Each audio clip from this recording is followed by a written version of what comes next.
Hello ghoulies! Welcome back to my channel, or welcome to my channel, whichever one you are doing today.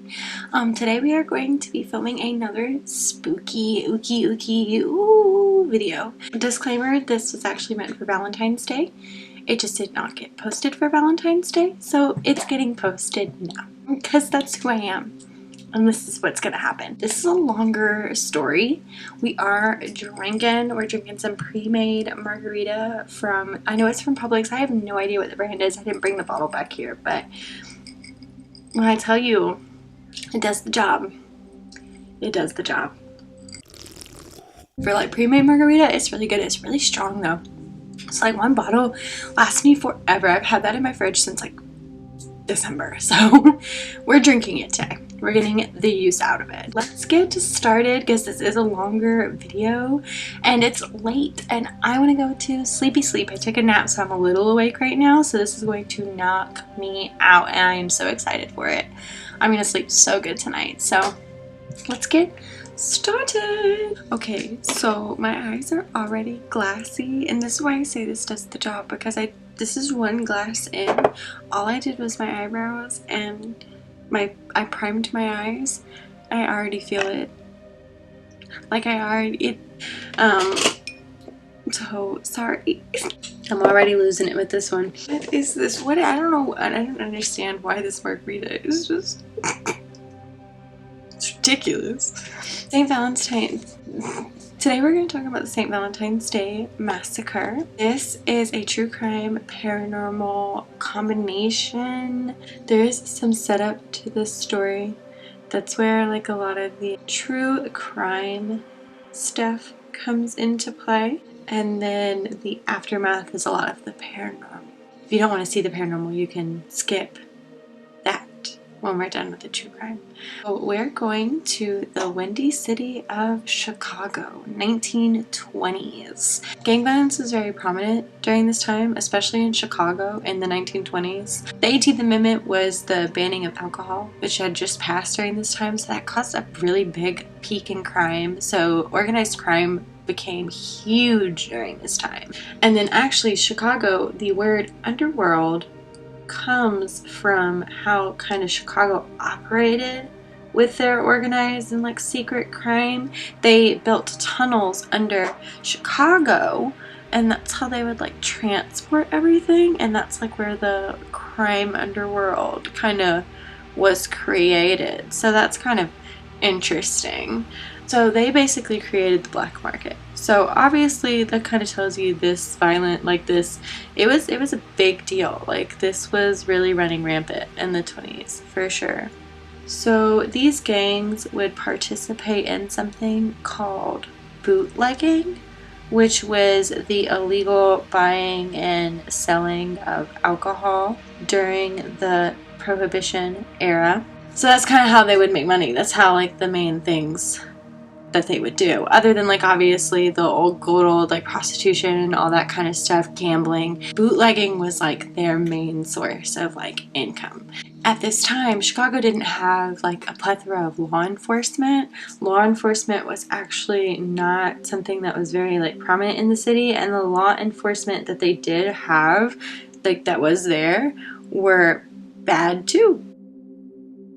So it's like, you know, who is really there? Who is really helping you? Because they would be bribed. They would also be participating in some of the bootlegging because, you know, like it makes them more money probably than being a cop. You know? The city was just not the best during this time, obviously. These well-known gangs were separated into territories where they were allowed to operate around the town and kind of make things fair. We can use that word loosely because I mean really what's fair in crime? Obviously they were violent people, so like when they wanted what they wanted, they were gonna get what they wanted, you know, and they were gonna get it at whatever cost they could get it at, whether that mean killing a person, so be it.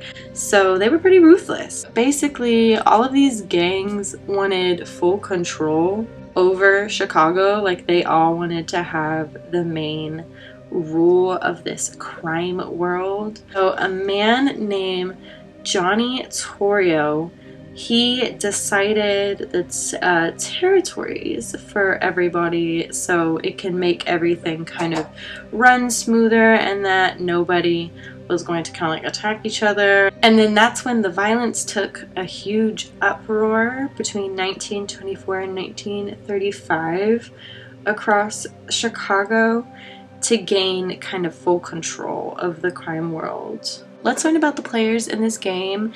There's a lot going on here, I'm not even gonna lie to you. So first off, we have a man you've probably heard of, Al Capone. The case kind of somewhat revolves around him.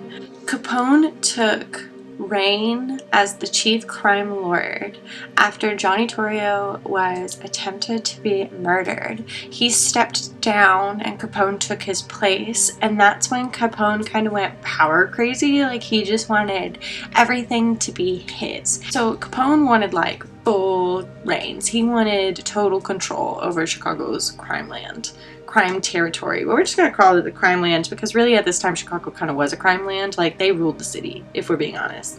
Then we have our other prominent contender, George Bugs Moran. Moran was an Irish man who ran one of the North Side gangs. He became Capone's longtime nemesis. Like, he wanted to defeat Capone. Capone wanted to defeat everyone, but really him. Like, he was like the main one he wanted to defeat, you know? We all have like our biggest enemy. They were like each other's biggest enemy, you know? Their feud led to years of violent attacks on each other and each other's gangs that led up to a really violent one on Valentine's Day in the year of 1929. But how did they get there, you might ask? Let's talk about it. Let's have a conversation. Al Capone was a ruthless man. This man, wow, would kill anybody, literally. If you wronged him, at the start of his reign as the crime boss of Chicago, he decided he was just going to kill all his rivals to take full control of the crime world in Chicago. And he was also going to kill the people who disapproved of him too. So he was going to like make it to where it was just going to be easy for him to just get it all. Get everything he ever wanted. He basically started this long time gang war that was over this span in the 1920s. And then along with Moran in the North Side territories, there was another man named Earl J. Jaime Weiss. Jaime, I guess, was like his nickname. He was in operation as well. Capone allegedly didn't fear anyone but Weiss. Mr. Weiss was killed on October 11th, 1926 by Capone's gunmen. This officially left Moran as the only North Side gang leader. So the North Side gang was led by him, so he ruled the whole thing. Like, it was all his at this point. And then there was another man who hated Capone. Shocking. Capone was probably one of those he would rather be feared than loved type people. Another man did not like Capone. He did not support him. A man named Giuseppe George Aiello. I hope I said that right. Their feud began with Aiello. Oh my god, I don't know how to say it. When Giuseppe was passed as the head of the Union Siciliana, which was like the original mafia. So like, there was the mafia that came from Italy and there's the mafia that like we know in America. The Union Siciliana is like what came from Italy. Like, they are like the real OGs. Like, they are actually the original gangsters. Like, they are the true gangsters. So they're tough people, you know? So he was believed that Capone had something to do with that because he didn't support Capone, and, you know, Capone was against anybody who didn't support him, you know? Moran actually supported Aiello behind the scenes. That was kind of like, you know, sketch in itself because, like, he couldn't really support him because Capone and Aiello are supposed to be, like, allies, technically. So, So instead of him, a man named Antonio Lombardo was actually named as the leader of the Union Siciliana and actually wanted to end the gang war. He wanted gang peace in Chicago. I love that for him. Me too, buddy. I want all peace. I want world peace. I sound like I'm in a pageant. He wanted to just maintain peace between territories and just have everybody operate, you know, in their own separated, like, things. They just wanted them to do their own things. He was actually killed by Aiello's men in 1928. So yeah, that didn't last very long. Then a man named Pascal Patsy Lolordo took over the Union Siciliana after Lombardo's death, and he was also killed by Aiello's men in 1929. I'm saying it both ways because I don't know how to say it, so I mean, if I feel like if I say it both ways, one of them is right. So that infuriated Capone because both of those men supported Capone, and then now they're gone, so obviously someone's out to get Capone, you know? Not to mention, after surviving multiple murder attempts, there was a $50,000 bounty on Capone's head. He just decided that was like the last straw and it needed to be dealt with. On February 14th, 1929, a snowy, foggy morning in Chicago, 7 men who worked for Moran were gunned down in 2122 North Clark Street in Chicago. It was a garage owned by Moran's gang. By whom, you ask? That is the greatest mystery that has actually never been solved. It feels pretty obvious, but like nothing actually has been proven. Let's dig into the clues. Let's figure stuff out. So let's break down the crime. The morning of February 14th, it was assumed there was a delivery of alcohol that was supposed to be being made, and that's why they were all meeting in the garage that morning. So 7 men from the gang gathered in the garage that morning to receive the drop. Moran actually just so happened to be running late, so he actually missed this entire scene. He actually saved his own life basically by missing this, because if he was there, he would have died too. Instead of an alcohol delivery, 4 to 5 men showed up in a police looking car, dressed as police officers, walking into this garage, and they gunned them down. So this all happened really early in the morning. They then fired about 70 bullets. That's what is believed to be said, and then they fled after this. The men who were murdered involved 7 men who worked for Moran's gang. These men were Johnny May, he was a mechanic working for the gang, Frank and Pete Gusenberg, who were 2 very bad and well-known criminals, James Clark, aka Albert Kachelik, convicted robber and possible probably killer. I want to say he was also Moran's right-hand man, if I'm not mistaken. Adam Meyer, aka Frank Schneider, an accountant and embezzler. Albert Weinshank, a nightclub owner and accountant. He was also newly appointed, I do want to add that, and he was appointed as the accountant for the Central Cleaner and Dryers Association. And then Reinhard H. Schwimmer, he was an optometrist who was a total poser. He would literally just hang out with the gang for bragging rights. So, like, you got killed to be bad, okay? They worked for Moran, so they were the 7 men meeting in the garage that morning. There was also a dog amongst the garage. The dog was not shot, but the dog ended up having to be put down because it was just so traumatized, which is really, really sad. It's really sad for the men and for the dog, because nobody deserved that day. Like, I don't care what kind of war you had going on, nobody deserved all that. That's crazy. Sergeant Thomas L. Loftus was one of the first ones to arrive on the scene. 6 men were dead upon a police arrival. One of the Gusenberg brothers, I think it was Frank, was still alive when police arrived, and he just would not talk. When they first asked who shot them, he literally said no one. And then later he said cops did it. But is that really what happened? Like, what really happened? That's a lot to unpack here. So no one knew who did it, but the main suspect was obviously Capone because of their long-time gang war. The problem with that was Capone actually had a solid alibi. He was 30 at this time. He was in Florida actually getting investigated by police, so yeah, he wasn't there. Yeah, he couldn't have done the crime. Could he have hired somebody? That's a different story. Let's get into the theories.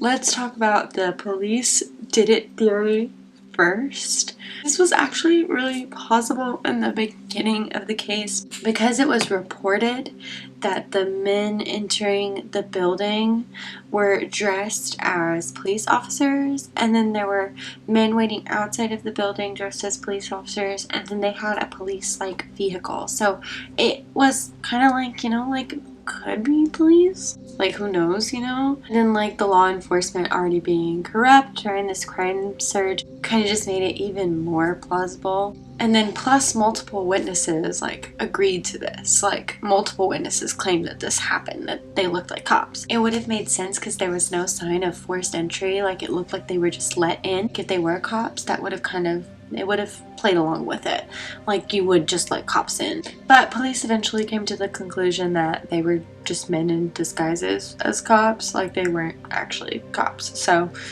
that was kind of thrown out. So later it moved on from the cop scenario and they began investigating a different theory that the Purple Gang had did it. They thought that the Purple Gang had set up a liquor hijacking. Allegedly, they had a room rented out across the street. So like this kind of like was like, oh, like why would they do that? Unless they wanted to watch. Like, you know, like, like that kind of hinted at it. But then that theory died because I guess that was the only thing that kind of connected it to it. Like nothing really else like connected them to the crime. Another theory they investigated was a political theory. Moran and Capone, I guess, were different. They felt differently politically, and I guess that was another thing about their feud, was that they didn't agree politically. There was an aldermanic, I have no idea what that means. There was an aldermanic election in the 20th ward, and they like were against, like they went for separate candidates.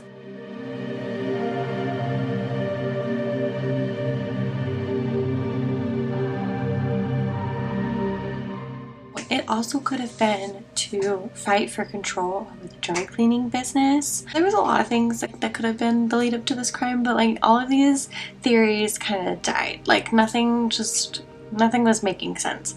Moran was even looked at because he wasn't there. So like they even looked at him to see if like he tried to kill his own gang, but then that didn't make sense because when he killed all his gang members, he lost complete reign over the Northside Gang because he had nobody to be in his gang. So it's like that really wouldn't make any sense if you were trying to take over the gang territory, you know? Why would you kill your own gang, you know?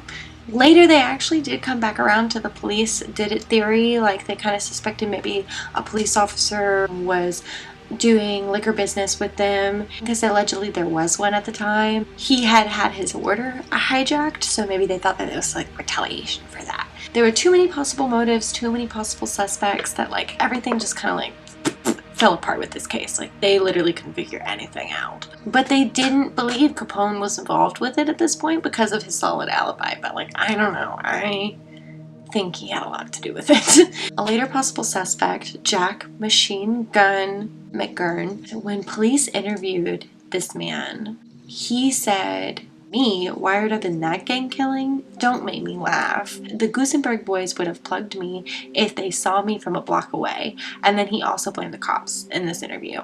So the cops did it theory died again, obviously, because things just didn't add up like with that. Like, why were the men at the scene wearing pinstriped suits? Like, what were they so dressed up for? Why wouldn't cops just, you know, like said they attacked him and it was self-defense? Like that was what they normally would do. So it didn't really make sense that they would go about it this way, you know? Try to like cover it up so hard. But when Herbert Hoover took office, he actually vowed to lessen crime during this time.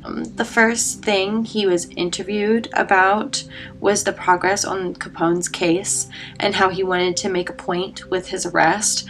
But the prosecutor, George R.Q. Johnson, was failing to produce evidence to convict Capone. Capone also kept having a doctor say that Capone was too sick to appear in court. It was just a whole thing. It was like a whole thing. Like they just could not convict this man.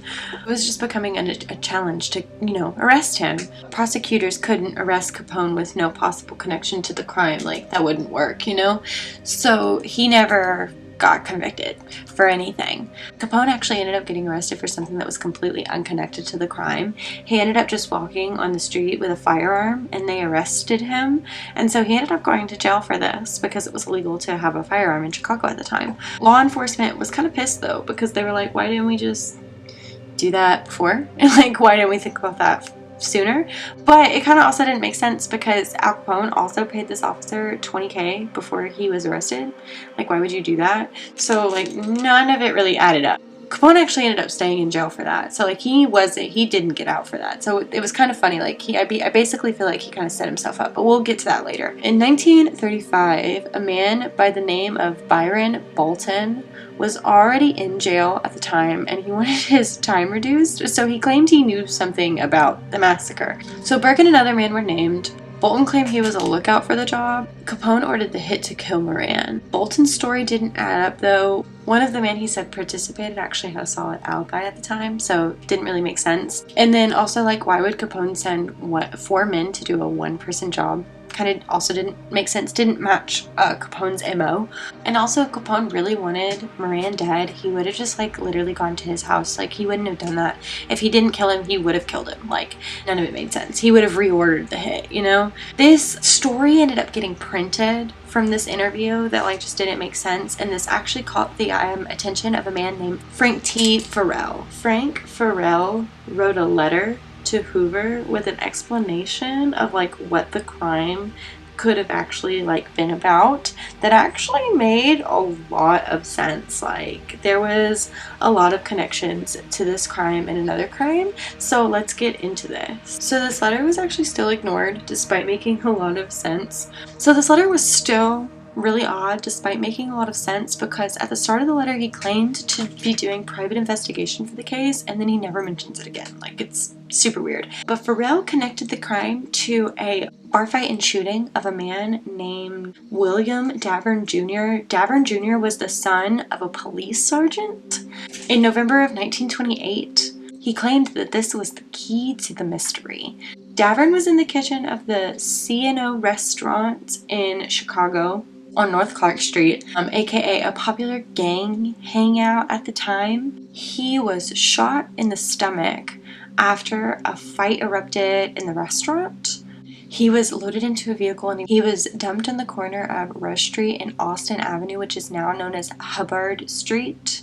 Davern, he was bloody and abandoned. He actually crawled to a fire station help phone and called the police, so he was actually saved and taken to the hospital. When he was taken to the hospital, he refused to tell police what happened. He was actually in the hospital for like a month at the time, and he would not talk the entire time. He just would not talk. He did tell his cousin William White. Some of the men who were involved in this fight were some of Moran's gang members, such as one of the Gusenberg brothers. It's not named as who. And then William Three-Fingered White was also one of Chicago's most ruthless criminals at the time. He threatened to avenge his cousin's death because he ended up dying in the hospital. So he planned a setup to like kill the men. So he ended up calling all the named men, and he said, "I'm planning to hold up a factory for its payroll and need men to help." White knew the Gusenberg brothers from a prior like illegal work. They did a job together in 1926, and then a man actually snitched on them, and then his scheme was to dress up as police officers and go and scare him. Doesn't that sound familiar? This theory was really sound because it offers one, a motive. It also offers an explanation of why they were there and they were all dressed up so nice. It also could explain why it was so vicious, because it was it was planned. It was something, it was personal, you know? This also does make sense because a witness claimed that just about the time that I arrived in front of the place, an automobile thought was a police squad car stopped in front of the garage. There were 5 men in it. The fellow who stayed behind the wheel had a missing finger. His hand spread out on the steering wheel made it obvious, so he could tell the amputation was apparent. Police never followed up on this. I personally think that they probably could have connected White to this crime if they would have looked into it, but they didn't. Because apparently White was working with the FBI as a police informant, so that could explain why they didn't look more into that theory. That also could be why he was never charged for this. That also could explain why the killers were never connected to the crime, you know? So after this letter was sent by Farrell, he was actually told that the case was closed and there was nothing they were going to do about it. So nobody ever followed up. So whether Capone was guilty or not, he was never tried, he was never convicted, nothing ever happened to him. Capone did end up serving prison time for the firearms charge, and while he was in prison they ended up finding him for tax evasion, so he ended up being in prison for 11 years. So he did manage to be jailed. It just was not for what they were trying to jail him for. They could never connect him to the massacre though. Never was able to. Capone lost his crime status after he was released, and then he actually ended up getting really sick due to syphilis. He ended up being diagnosed while he was in prison, and it just got worse while he was in prison. So I ended up dying, I think, due to syphilis, but his health drastically declined after he got out of prison. Later, there was a break in the case when investigators found a man named Fred Killer Burke. He wrecked his car into another car near a police station in St. Joseph, Michigan, 100 miles away from Chicago. Burke shot the cop that was attempting to arrest him. He was nowhere to be found when police searched his Stephenville home. They found more than what they were asking for. They found a huge arsenal with enough ammunition to overthrow a small government. And that's in quotations. I'm blending this out. I can't do the quotations, but like that's literally a quote from them, what they said. Including 2 machine guns and 11 tear gas canisters. What do you need 11 tear gas canisters for? Like, this man was literally going to war.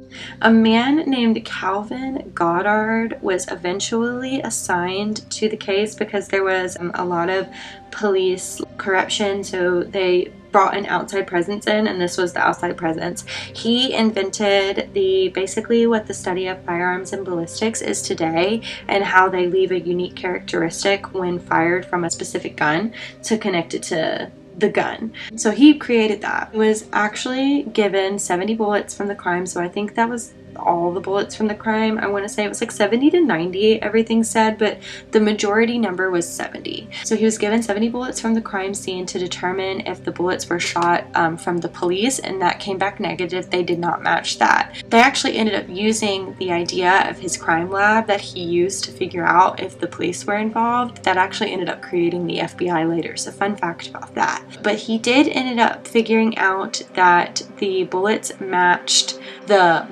Burke's ballistics of his guns. So that was like, ooh, well, Burke probably did it, you know? Burke's guns were a match for the bullets that were shot at the massacre scene, and it wasn't police's, so they did find out that it was Burke's, and they connected it to Burke's. Somebody was actually reading a magazine called True Detective and saw Burke's face and recognized him and called the cops and reported him. Burke ended up never being charged because he actually died before he was questioned. I don't feel like it was coincidental, but you know, whatever. This crime is definitely one of the most seemingly obvious but confusing crimes in, honestly, history, but Chicago's history.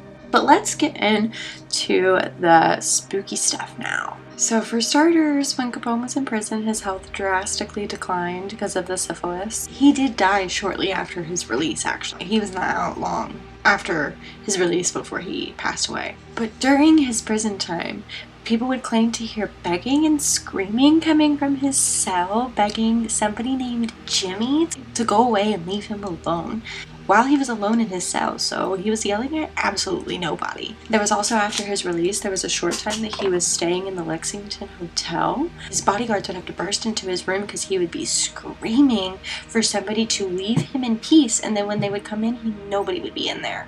And that was on multiple occasions. And they believed that this ghost was Jimmy James Clark, who was haunting him.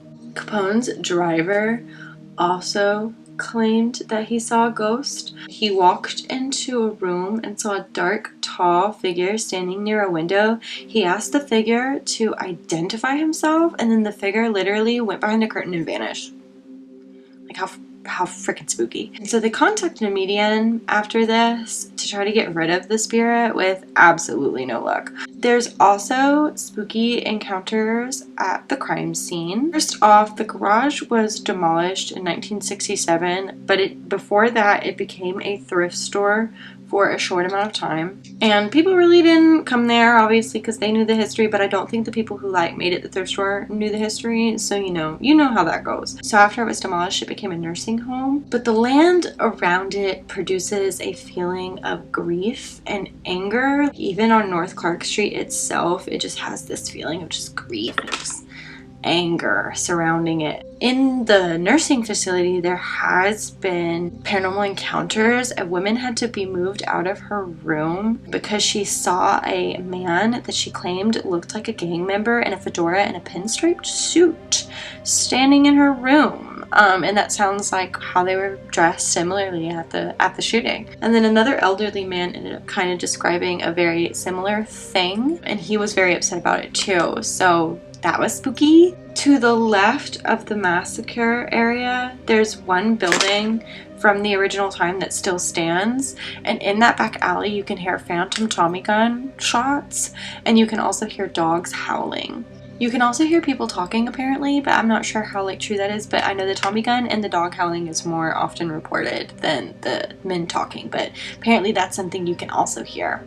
Around this area, dogs and animals just get really, really uncomfortable in this area. They don't like walking around here, so that's obviously I trust animals always more than people. And then another strange thing, sometimes if it's snowing on the anniversary of the massacre, there you can see outlines of the bodies in the snow, which is super freaking spooky. Imagine just walking and just seeing a body outline in snow on Valentine's Day on this. Oh my god, I got the chills just now thinking about that.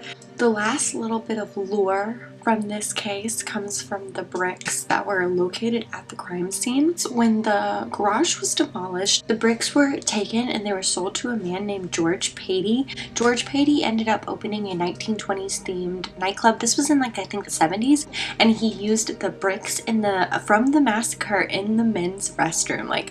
How weird is that? Super weird in my opinion, but he used them in the men's restroom, and people would claim to hear disembodied voices. So they would hear something that this men speaking that weren't there. They would also see light mists fly around the bathroom, and I think one person did claim to see a man dressed in 1920s themed suit, the pinstripe suit, just like the day of the massacre.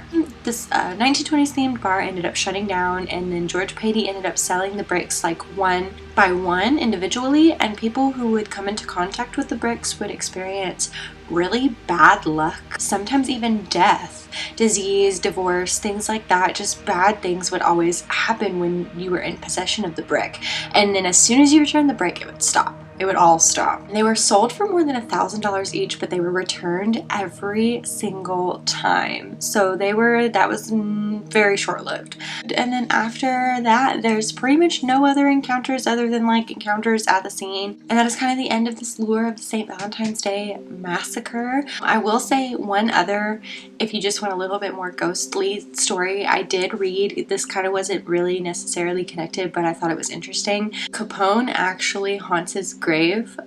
People who come and disrespect his grave, he always claimed to see him. So I think that's pretty interesting. That's kind of funny. So Capone is not taking disrespect at his grave. So that is the end of this case. Nobody was ever convicted for the case. Nobody was ever tried. It kind of just died down after the fact, and then people still see 1920s gangsters to this day on these properties, and they're still uncomfortable, still have that feeling of grief. So if you ever go to Chicago and you end up on these places, tell me how you feel.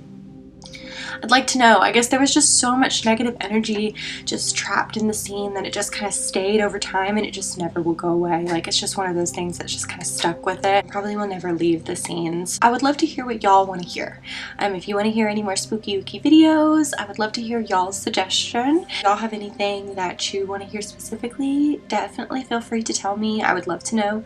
Also, if you want some cheap alcohol that will get you good. This was literally 2 glasses and I'm done. I'm literally gonna, as soon as I take pictures, I'm gonna take this off and go immediately to sleep. I'm good for the night. Yes, so this is the look. We cute, we cute. I'll tag all the products below. And thank you all for watching my video today. I hope that I spooked you. Even if it was just a little bit, I hope I spooked you. This wasn't really a super creepy paranormal. We'll get creepier as it goes. I want to like kind of ease y'all into it because I know I love the hardcore spooky stuff, but I know some people, you know, you just need to toe dip your way. So we're gonna ease y'all into super spooky stuff. So kind of give y'all a true crime paranormal combo. If y'all like this setup, let me know. I could definitely do another one of these if I can find one. I hope y'all enjoyed and thank you for watching my video today, and I hope to see y'all next time on another spooky video or another shopaholic video or whatever I decide to post next. I love y'all so much and thank you for watching. Boop, beep. Loving you like money is the play. Money into hundreds, now we pay.